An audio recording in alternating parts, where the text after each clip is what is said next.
పూర్వజన్మ కర్మ అంటాం కదా, ప్రస్తుత కర్మ అంటాం కదా, ఈ రెండు కూడా పొట్టేళ్లలా దెబ్బలాడుకుంటాయిట. ఏది నెగ్గుతుందో చెబుతున్నాడు చాలా స్పష్టంగా. పరమ ఆత్మవిశ్వాసంతో మీరు ఇంటికి ఎడుతురు కానీ అనుమానం వెళ్ళ. పొట్టేళ్ల పోటీ, గొర్రె పొట్టేళ్ళు కనుక పోటీ పడితే అవి ఎలా ఉంటాయంటే ఏదో ఒకటి తల పగిలి చచ్చిపోయే వరకు వెళ్ళదండి. అక్కడి నుంచి పొట్టేలు పందెం అంతవరకు పోదండి. ఇలా ఠక్కి ఠక్కి ఠక్కి ఠక్కి గుద్దుకుంటూనే ఉంటాయండి. అంత పౌరుషం వాటికి.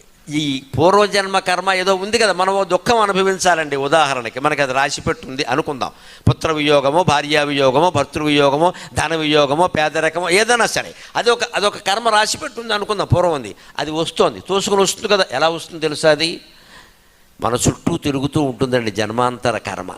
మనం పరిశుభ్రమైన ఆచారాలు పాటిస్తే, మనస్సులో ఎప్పుడూ భగవన్నామస్మరణ చేస్తే అది పైనే ఉంటుందండి, కిందికి రాదండి. దయచేసి ప్రయత్నం చేయండి.